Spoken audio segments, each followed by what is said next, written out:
Thanks for staying tuned. It's still Rise and Shine Thursday morning. Let's gradually take the right to halt this morning on the front pages of our national dailies. And we'll be looking into some of these issues. And as I earlier said, Mr. Marvin Asian, organizational development consultant and expert, is still with us.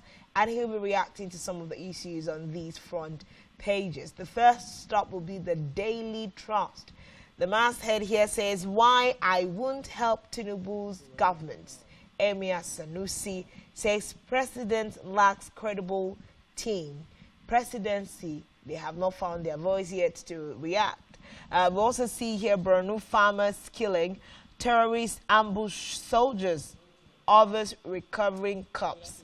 A really sad story there this morning. We also see of course, on the heel of the Armed Forces Remembrance Day, we are struggling to survive fallen heroes' widow.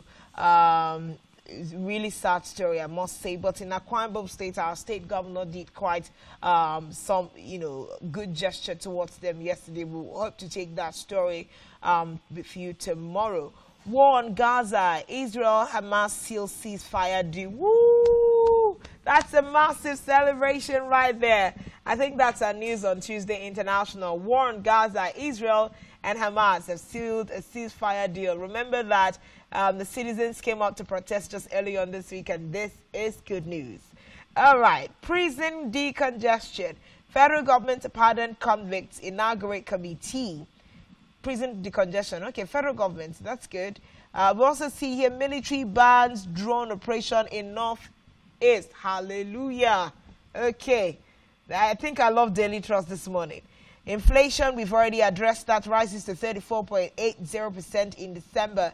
Senate queries State House over 5.9 billion naira spending on vehicles. When the Senate, I'm going to start from there.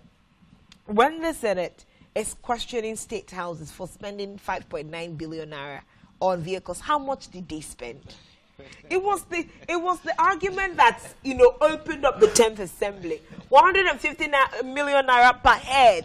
Multiply that by the number of persons sitting in the House. What is this argument about? You see, I think you just want to have fun this morning. It's not me. It's the front pages of the national dailies. But you see, it is a good thing for us to begin to have these conversations. True. Because it will bring up a lot of issues for us to correct our system. It is all about us holding ourselves accountable for what we do. So if they have begun such conversations, let's join them and have that conversation. Because it would go a long way to begin to address the issues of planning, of budgeting that we are having. So when people come up with a projection or budget plan, they will begin to consider how to defend that budget that they are coming up with. And again, it would also raise an awareness for people to begin to ask their people in public offices, that's their elected officials or appointed officials, about how they are spending money. Now, this is accountability related to expenditure.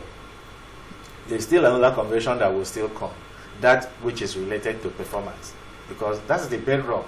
If you are holding people accountable for their expenditure, please try and hold them more accountable for their performance. I repeat, more accountable for their performance, because that is where the issues really would lie. If you do not have people that really understand their responsibilities and functions, then that is the reason they will spend money the way they do. You start from looking at these legislatures. If you ask them for their achievement, they would say, I dug borehole, I made empowerment, I sent palliative to my village.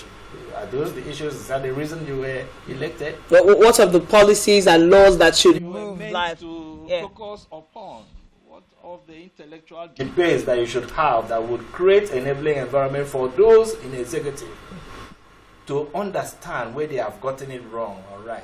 What about your oversight responsibilities and the quality of reports that derivable from those oversight responsibilities? Why don't you bring it up and be discussing them? So if they have started the awareness creation by beginning a conversation on expenditure, please let them come back to performance. And I hope they also allow themselves to be probed. The National Assembly, because when Nigerians tried to probe them along the lines of their own expenditure, I was listening to Oshomole when he was probing Professor Aisha Koloyode about JAM, talking about changing of infrastructure and cities. But we're looking at the beginning of every National Assembly, we pour out everything that was there, take Nigerian money, buy fresh seats. Yeah, Nigeria has an inbuilt capacity to probe itself through this democracy that we are practicing. But you see, if you are in the National Assembly or any elected position and you are not performing, you talk about auditing, you look at it in terms of, we ask you to go and do this, this is not what you are doing, oh yeah, we are not voting you again. That's on its own. It's a check. So if we are having such in place, then let them go on, do what they want to do in the National Assembly. Then the people will now determine whether they are going to go back or not. But there we go. What is the electoral process like? Till today we've not automated our electoral process and nobody is discussing that. Yeah. But that is the foundation. That is where we should be discussing more. How to automate our electoral system. How to make sure that the people are educated enough to understand that when you go to vote and you take money from politicians to place votes where you're not supposed to place, that you are not helping yourself, that you are not doing anything for the nation, that you are also worsening the situation that we are having today. The main problem of impunity that we are witnessing in the country day in, day out, that's the reason you would say, who would probe them? Because it seems that when you are in a certain position, you are not answerable to anybody. You just keep doing your things with impunity.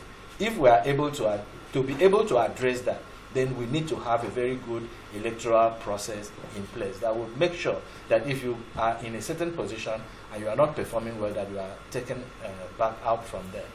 That is the area that we are not exploiting in terms of making people to understand the power, the privilege that they have to vote.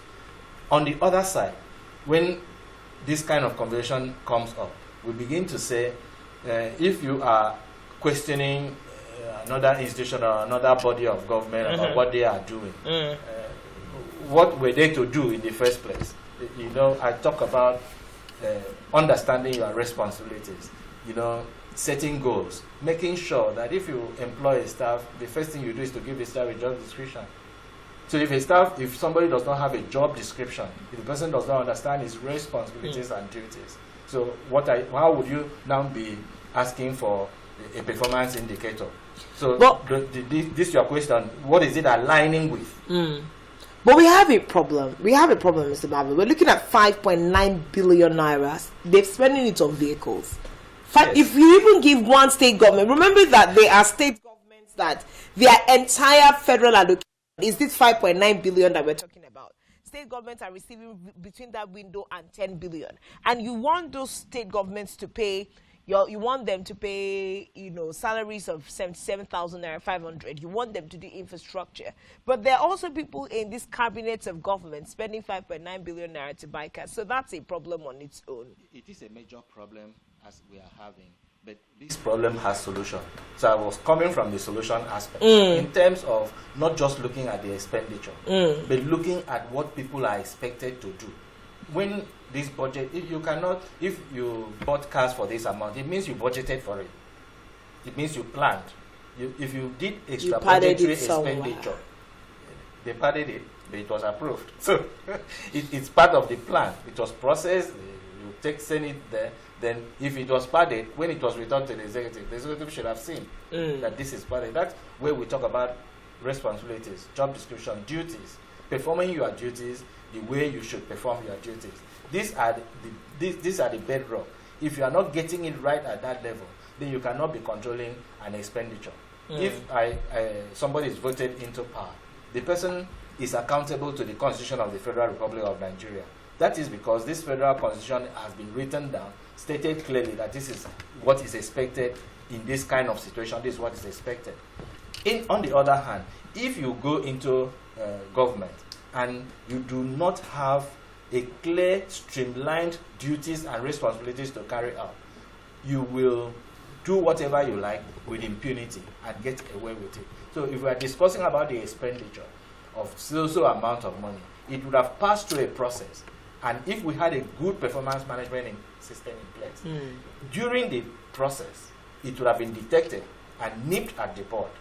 So it wouldn't have come out that this money had already gone out before we now begin discussion. To be asking questions. Begin to asking questions. All right.